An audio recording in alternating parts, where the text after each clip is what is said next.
Assalamualaikum warahmatullahi wabarakatuh. Halo semuanya, pada video kali ini kita akan membahas tentang Partai Persatuan Pembangunan atau yang lebih dikenal dengan singkatan P3. Mulai dari sejarah berdirinya, ideologi partai, hingga struktur organisasi dan tokoh-tokoh penting di dalamnya.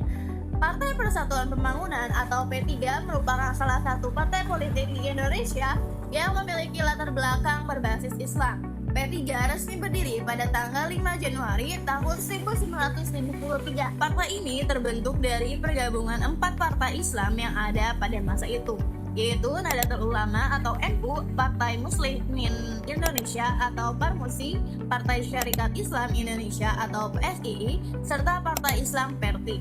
Latar belakang pembentukan P3 tidak terlepas dari kondisi politik pada masa Orde Baru saat itu. Pemerintah menerapkan kebijakan penyederhanaan jumlah partai politik agar sistem politik menjadi lebih sederhana dan terkendali. Akibat kebijakan tersebut, beberapa partai Islam kemudian bergabung menjadi satu wadah politik, yaitu Partai Persatuan Pembangunan. Dalam perjalanan sejarahnya, P3 mengalami berbagai pengembangan. Pada tahun 1973, P3 resmi berdiri sebagai partai politik. Kemudian pada periode 1977 hingga 1997, P3 menjadi salah satu partai besar yang berperan dalam dinamika politik Indonesia pada masa Orde Baru.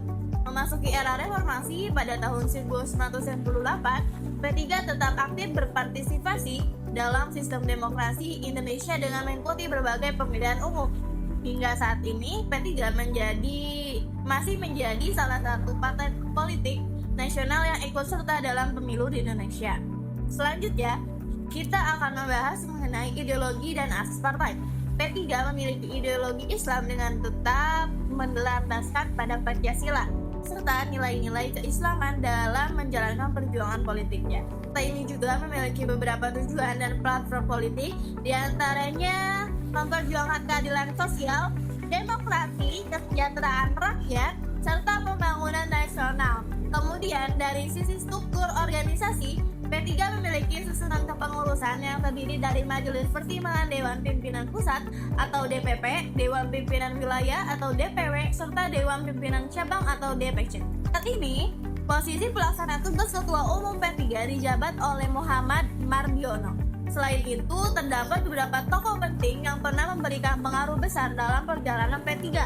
Di antaranya ada Hamzah HM, Homal Hurmudi, Suharto Monoarfa, dan Muhammad Mardiono. Demikian penjelasan mengenai Partai Persatuan Pembangunan atau P3 mulai dari sejarah, berdiri, ideologi, hingga struktur dan tokoh-tokoh pentingnya. Baik, saya akan menjelaskan mengenai basis massa dan daerah kekuatan Partai Persatuan Pembangunan. Partai Persatuan Pembangunan memiliki basis massa utama dari kalangan masyarakat muslim tradisional, khususnya yang dekat dengan pesantren, ulama, dan tokoh agama. Daerah kekuatan Partai Persatuan Pembangunan banyak berada di daerah Jawa Barat, Jawa Tengah, Jawa Timur, Banten, hingga Kalimantan Selatan. Karena wilayah-wilayah tersebut memiliki komunitas Islam tradisional yang cukup kuat. Segmentasi pemilih Partai Persatuan Pembangunan meliputi kalangan santri, masyarakat pedesaan religius, jamaah majelis taklim, hingga pelaku UMKM berbasis komunitas Islam. Dukungan Partai Persatuan Pembangunan juga banyak datang dari ulama, kiai, alumni pesantren, hingga organisasi masyarakat Islam. Namun, di era modern ini, Partai Persatuan Pembangunan menghadapi tantangan besar untuk menarik pemilih muda di tengah persaingan media digital dan munculnya partai-partai dengan citra yang lebih modern. Selanjutnya, mengenai perolehan suara dan kursi pemilu di tahun 2024. Pada pemilu tahun 2024, Partai Persatuan Pembangunan memperoleh sekitar 5,8 juta suara atau sebesar 3,87% suara nasional. Namun, Partai Persatuan Pembangunan tidak mendapatkan kursi di DPR RI karena tidak berhasil melewati ambang batas parlemen atau parliamentary threshold sebesar 4%. Kegagalan ini menjadi sejarah baru bagi Partai Persatuan Pembangunan karena untuk pertama kalinya sejak era reformasi, Partai Persatuan Pembangunan tidak masuk parlemen. Beberapa faktor penyebabnya antara lain persaingan dengan partai Islam yang lain, menurunnya loyalitas pemilih tradisional, lemahnya kampanye digital, serta konflik internal antar partai. Meskipun begitu, Partai Persatuan Pembangunan masih memiliki basis massa religius dan jaringan pesantren yang cukup kuat di berbagai daerah. Lalu, ada strategi kampanye partai. Dalam kampanye politiknya, Partai Persatuan Pembangunan aktif menggunakan media sosial seperti Instagram, TikTok, Facebook, dan YouTube untuk menyampaikan program partai dan membangun citra partai Islam yang modern. Strategi kampanye digital Partai Persatuan Pembangunan dilakukan melalui video pendek, live streaming, branding tokoh muda partai, hingga penyebaran konten politik dan keagamaan. Partai Persatuan Pembangunan juga melibatkan figur publik dan artis untuk meningkatkan popularitas partai menjelang pemilu. Selain itu, Partai Persatuan Pembangunan tetap mengandalkan pendekatan identitas Islam moderat melalui pesantren, tokoh agama, narasi religius, dan isu keumatan. Pada Pilpres tahun 2024, Partai Persatuan Pembangunan juga tergabung dalam koalisi pendukung pasangan Ganjar Pranowo dan Mahfud MD. Nah, secara umum, strategi kampanye Partai Persatuan Pembangunan masih bertumpu pada jaringan tradisional Islam. Tantangan terbesarnya saat ini adalah memperkuat kampanye digital agar lebih menarik bagi generasi muda. Posisi Partai PPP dalam sistem multipartai di Indonesia yaitu sebagai partai ekstra parlemen. Berdasarkan ketetapan pemilu 2024, Partai PPP tidak masuk ke Senayan dikarenakan tidak mencapai ambang batas parlemen.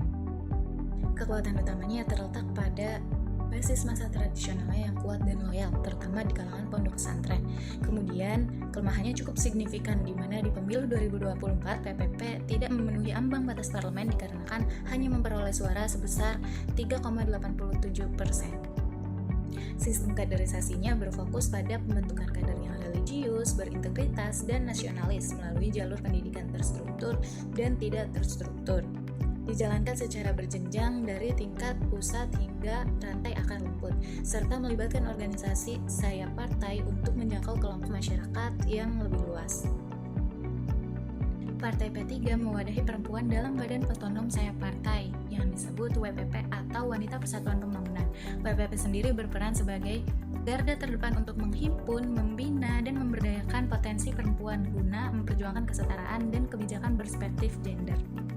Kebijakan parliamentary threshold berdampak sangat fatal bagi P3 di pemilu 2024 karena perolehan suaranya secara nasional hanya sekitar 3,87% dan tidak memenuhi syarat minimal 4% yang ditetapkan Undang-Undang Pemilu. Konflik internalnya ada pada dualisme kepengurusan antara kubu Muhammad Mardiono dan kubu Agus Suparmanto pasca Muktamar ke-10 pada September 2025. Politik dinasti dalam P3 kerap dijumpai di tingkat daerah di mana kerabat atau keluarga politisi senior mendapatkan tiket pencalonan dan memegang jabatan strategis. Kasus korupsi kader P3 yang paling menonjol melibatkan Ketua Umum Muhammad Romhur Muzi atau Romi. Kegagalan P3 melangkah ke Senayan pada pemilu 2024 menunjukkan penurunan elektabilitas yang dipengaruhi oleh lemahnya sistem kaderisasi internal. Keterlibatan perempuan di P3 terhambat budaya patriarki, sementara kuota 30% sering hanya menjadi syarat administratif. Kesimpulannya, P3 merupakan partai Islam tertua di Indonesia yang memiliki sejarah panjang dan basis massa religius yang kuat, terutama di kalangan pesantren, ulama, dan masyarakat muslim tradisional. Dalam sistem multipartai Indonesia, PPP memiliki peran penting sebagai representasi politik Islam modern. Namun, pada pemilu 2024, P3 mengalami penurunan elektabilitas dan gagal lolos parliamentary threshold karena hanya memperoleh 3,87% suara nasional. Hal ini dipengaruhi oleh persaingan antar partai, lemahnya kampanye digital, konflik internal, serta menurunnya loyalitas pemilih tradisional. Meskipun menghadapi berbagai tantangan, P3 masih memiliki peluang untuk bangkit melalui peningkatan kaderisasi, modernisasi strategi politik, serta peningkatan keterlibatan generasi muda dan perempuan dalam